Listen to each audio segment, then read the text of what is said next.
Hi, I am Kapil Chaubisa. हम आज maths के 10th मैथ्स के वैदिक गणित जो पहला चैप्टर है उसके बारे में पढ़ेंगे।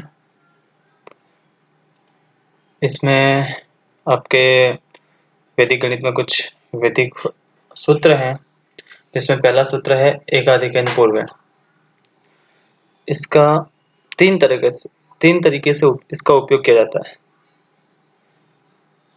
पहला उपयोग योग संक्रिया में, दूसरा उपयोग व्यवकलन मतलब बाकी में किया जाता है, और तीसरा उपयोग इसका गुणनफल में किया जाएगा। एकाधिकन पूर्वण। एकाधिकन पूर्वण से पहले हम एकाधिकन का मतलब समझेंगे।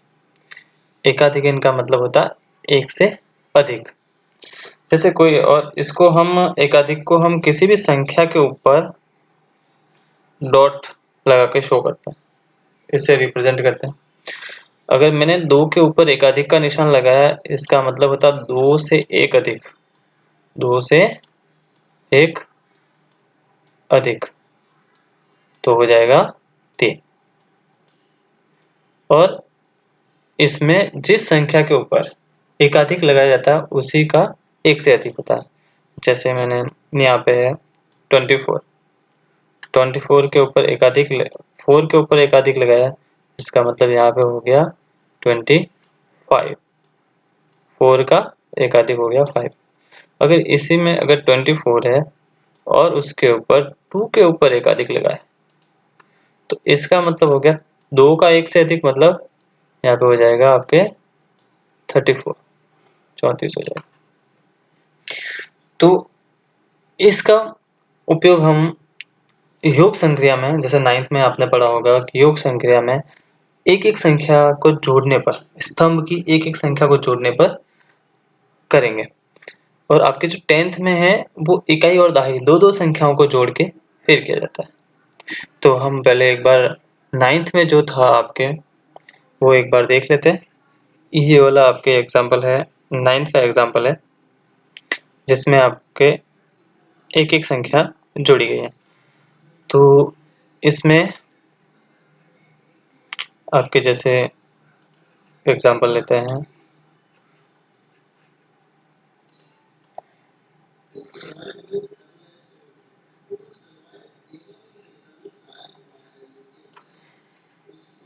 जैसे एक एग्जाम्पल लेते हैं हम, जैसे यहाँ पे कोई जोड़ करते हैं, जैसे यहाँ पे 2 सॉरी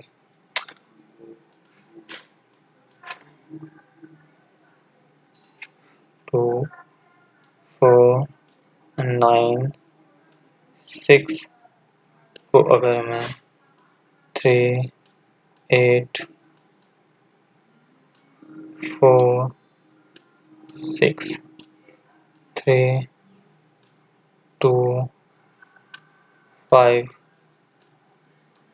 9 7 8 9 7, अगर मुझे इनका सम करना,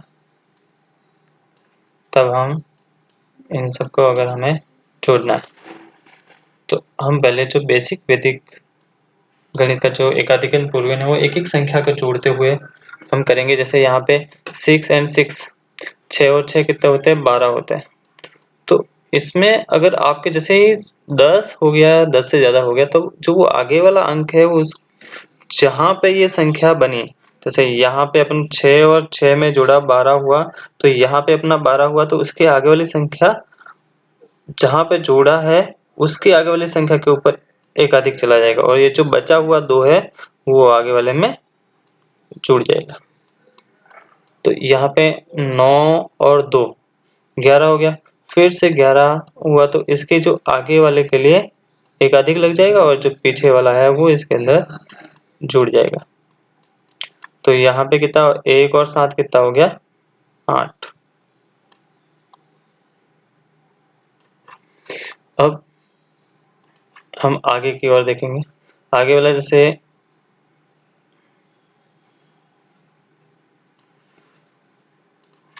अब जैसे 9 और 5, ये 4 के ऊपर एकाधिक है, मतलब यहाँ पे कितना है, 4 नहीं है, यहाँ पे 5 है। तो 9 और 5 हो गया आपके 14। 14 हुआ, यहाँ पे भी दो संख्या बन गई आपके 1 और 4। तो ये आगे वाली संख्या का क्या लग जाएगा, एकाधिक, और पीछे वाला 4 है जो इसके अंदर नीचे वाली संख्या के अंदर जुड़ जाएगा। तो यहाँ पे 4, यहाँ पे 5 नहीं है, 5 का एकाधिक है मतलब 6 है। तो यहाँ पे 4 और 6 10 होता है, 10 का एकाधिक लग गया। फिर यहाँ पे क्या बचा, 0 बचा, 0 को वापस 9 के अंदर जोड़ दिया। तो यहाँ पे सिर्फ सिंगल डिजिट का नंबर आ रहा है, एक ही अंक आ रहा है, तो उसको हम सीधा लिख लेंगे। इसके लिए हमारा एकाधिक नहीं लगेगा। अब हम आगे की ओर जोड़ते हैं। अब यहाँ पे 4 और यहाँ पे 8 की जगह 9 है, क्योंकि 8 के ऊपर क्या है, एकाधिक। तो 4 और 9 13 होते हैं। 13 के लिए एकाधिक लगा दिया, 3 बचा। 3 और यहाँ पे कितना है, 2 के ऊपर एकाधिक मतलब 3 है। 3 और 3 6 होते हैं। कोई भी दो नंबर का डिजिट, दो डिजिट का कोई नंबर नहीं आया, तो इसलिए हम एकाधिक नहीं लगाएंगे। तो अब यहाँ पे 3 और 3 6 हो गया, 6 और 8 14 होता है। 14 के लिए एकाधिक लग जाएगा और 4 यहाँ पे लिख देंगे। अब 2 और 4, 3 के ऊपर एकाधिक है, 2 और 4 हो गया हमारे 6, 6 और 3 9, 9 और यहाँ पे 7 के ऊपर एकाधिक 8 है, 9 और 8 17 होता है। 17 होता है, तो यहाँ पे 17 नहीं लिखेंगे, इसके आगे 0 लगा के उसके ऊपर एकाधिक लगाएंगे और यहाँ पे 7 आ जाएगा। और इधर यहाँ पे 0 के ऊपर एकाधिक है मतलब 1। ये हमने अपनी पिछली क्लास में पढ़ा था, मतलब 9th क्लास में पढ़ा था। तो अब हम आगे की ओर बढ़ेंगे।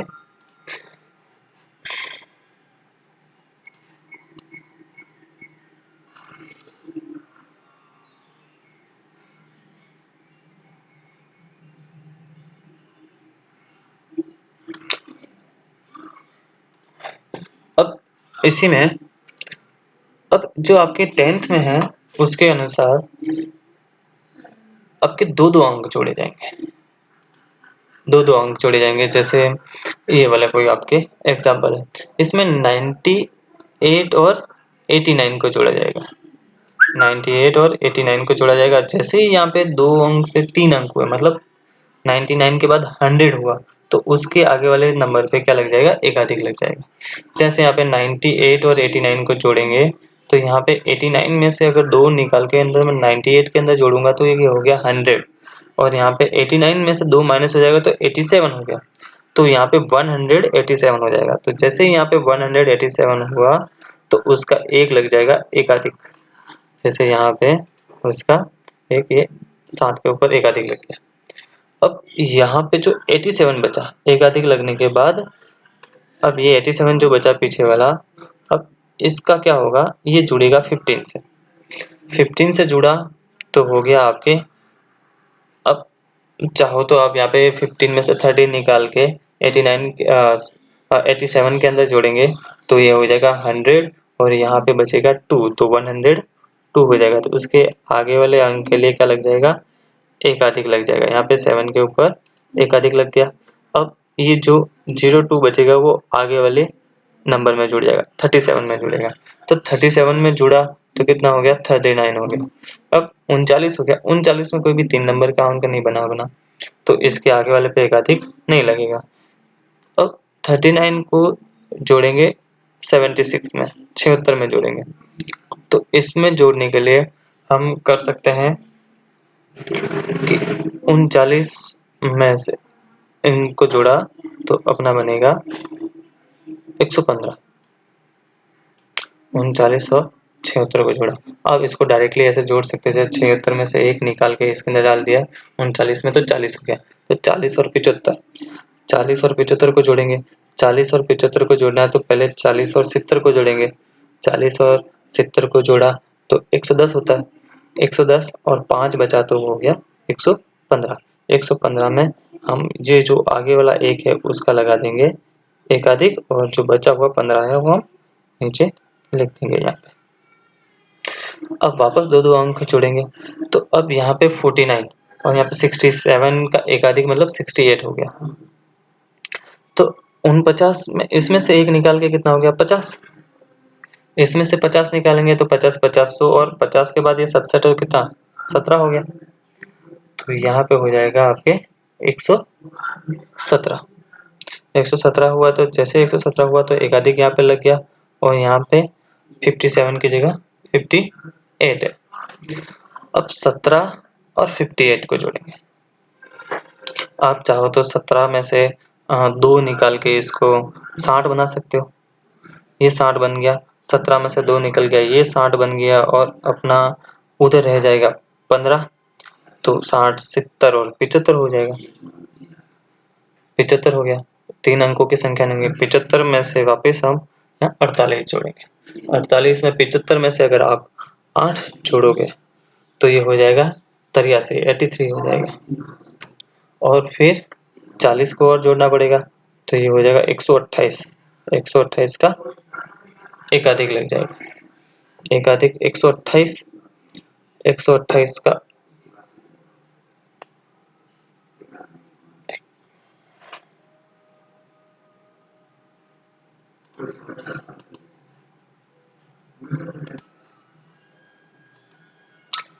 सॉरी, यहाँ पे कुछ कैलकुलेशन में प्रॉब्लम हो गई। जैसे अब यहाँ जैसे 49 को 67 है, तो यहाँ पे 67 या 68 है। तो 49 को अगर हम 67 के अंदर छोड़ेंगे तो हो जाएगा अपने, जैसे 1 को इसके अंदर मिला लिया तो 50 और यहाँ पे हो गया 67, 50 एंड 67, तो यहाँ पे हो जाएगा 117, 117 हो जाएगा। 117 का वापस हम इस एक को क्या करेंगे, इस एक का एकाधिक लगा देंगे, फिर 17 को हम 57 से जोड़ेंगे। 57 का एकाधिक मतलब 58 से जोड़ेंगे। अब 17 को 58 से जोड़ा तो इसका हो जाएगा 7 एंड 58, तो ये हो जाता है 65, 65 एंड 10 तो 75। तो 75 यहाँ पे 100 से ज़्यादा है ही नहीं, तो हम इसका एकाधिक नहीं लगाएंगे। तो अब इसका हो जाएगा अपना 75। 75 को हम पुनः किसके अंदर 48 के साथ जोड़ेंगे। 48 के साथ जोड़ा तो 48 के साथ प्लस किया तो इसमें आपके जैसे 2 को इसके अंदर से निकाल के इसके अंदर जोड़ दिया तो यहाँ पे 73 हो जाएगा और यहाँ पे 50 हो जाएगा। 73 एंड 50, तो अब इसके अंदर 73 एंड 50, तो इसके अंदर 50 और 50 जोड़ दो, यहाँ पे 23 हो जाएगा, तो 122 हो गया। अपना यहाँ पे ऐड हो जाएगा 123 हो जाएगा। तो इसका एकाधिक हम 0 लगा के आगे एकाधिक लगा देंगे। 48 जोड़ने पर 123 हुआ, एकाधिक लगा के हमने अब 23 को हम यहाँ 89 के ऊपर एकाधिक मतलब 90 के अंदर जोड़ेंगे। ठीक है, 90 के अंदर जोड़ा तो इसका हो गया 113। इसका हो जाएगा 23 को 90 के अंदर जोड़ा तो हो जाएगा 113।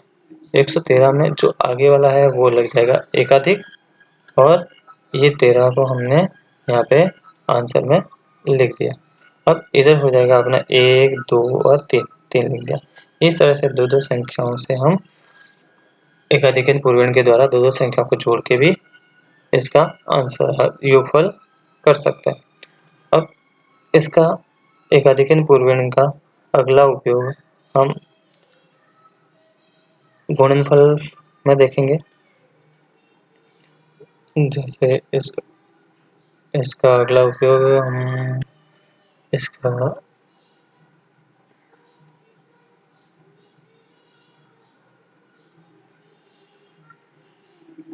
अगला उपयोग व्यवकलन है। व्यवकलन का मतलब बाकी में इसमें क्या होगा कि व्यवकलन से पहले हम एक चीज देखते हैं, परम मित्रांक। व्यवकलन से पहले हम देखेंगे परम मित्रांक। क्या होते हैं परम मित्रांक? परम मित्रांक वे अंक होते हैं जिसके अंदर कोई संख्या जोड़ने पर उनका योगफल 10 हो जाता है। जैसे यहाँ पे हम परम मित्रांक देखेंगे। जैसे 1 का परम मित्रांक, 1 के अंदर क्या जोड़ूंगा, 10 हो जाएगा 9। तो 1 और 9 दोनों ही एक दूसरे के परस्पर परम मित्रांक होंगे। और 2 का हो जाएगा 8। इसी तरह से 3 का हो जाएगा 7 और 4 का हो जाएगा 6 और 5 का हो जाएगा 5। ये परम मित्रांक एक दूसरे के से 5 का 5 हो जाएगा, वापस 6 का 6 परम मित्रांक होगा, 7 का 3 हो जाएगा, 8 का 2 हो जाएगा और 9 का 1 हो जाएगा। ये परम मित्रांक होता है। अब इसका उपयोग हम एकाधिकन पूर्वन के द्वारा जो व्यवकलन ज्ञात करते हैं उसके अंदर करेंगे। तो व्यवकलन ज्ञात करने के लिए हमें परम मित्रांक की आवश्यकता होगी और ये हमें पता होना चाहिए। तो जैसे यहाँ पे एक एग्जांपल है, हमें परम मित्रांक का एक एग्जांपल दे रखा है। जैसे ये है 800 में 800 में से 263 को माइनस करना है। 800 में से 263 को माइनस करना है, तो हम यहाँ पे करेंगे। जैसे ये 263 को माइनस किया। अब क्या करें, जब ऊपर वाली संख्या बड़ी हो, जब ऊपर वाली संख्या बड़ी हो तो नॉर्मल जैसे हम बाकी करते हैं वैसे ही कर लेंगे, और नीचे वाली संख्या हो तो जैसे नीचे वाली संख्या छोटी हो तो जैसे हम नॉर्मल बाकी करते हैं वैसे ही करेंगे। लेकिन यहाँ पे क्या, ऊपर वाली संख्या छोटी और नीचे वाली संख्या बड़ी है, तब हम क्या करते हैं, नीचे वाली संख्या का परम मित्रांक लेते हैं। जैसे यहाँ पे 3 का परम मित्रांक क्या होता है, 7 होता है। तो हम क्या करेंगे, फिर ऊपर वाली संख्या के साथ जोड़ेंगे। नीचे वाली संख्या का परम मित्रांक क्या करेंगे, ऊपर वाली संख्या के साथ क्या करेंगे, सम करेंगे, जोड़ेंगे, तो हो जाएगा यहाँ पे 7। अब जैसे ही हम नीचे वाली संख्या का परम मित्रांक लेंगे, उसकी आगे वाली संख्या के ऊपर क्या लगाएंगे, एकाधिक लगाएंगे। इसके आगे वाली संख्या के ऊपर एकाधिक लगा दिया। अब पुनः हम वापस यहाँ पे कितना हो गया, 7 7 हो गया। ऊपर वाली संख्या छोटी है तो 7 का परम मित्रांक लेंगे वापस। 7 का परम मित्रांक 3 होगा। अब इस 3 को हम क्या करेंगे, ऊपर वाली संख्या के साथ जोड़ देंगे, तो वापस यहाँ पे आ जाएगा। 0 के अंदर 3 जोड़ेंगे तो 3। अब हमने यहाँ पे परम मित्रांक लिया था, तो इसलिए इसकी आगे वाली संख्या 2 के ऊपर हम करेंगे एकाधिक। अब सिंपल, यहाँ पे ऊपर वाली संख्या बड़ी है, नीचे वाली संख्या छोटी है। यहाँ पे 3 होगा, यहाँ पे 8 है, 8 में से 3 जाएगा तो 5 बच जाएगा। तो इस तरह से हम सिंपली व्यवकलन बाकी कर सकते हैं। थोड़ा सा डिफरेंस आता है अपने टाइम की जो कैलकुलेशन करते हैं उसका। हम अभी तक जो भी इसका जो बेस मान रहे थे वो 10 का मान रहे थे। जैसे ही 10 से ज़्यादा हुआ, हम आगे एक मतलब या तो आगे एक अधिक लगा लेते थे, या फिर जो इधर से एक नंबर, जैसे हम परम मित्रांक निकालते थे वो 10 के आधार पर निकालते थे। लेकिन टाइम में थोड़ा सा डिफरेंस है, टाइम की बाकी में व्यवकलन में थोड़ा सा डिफरेंस है। जैसे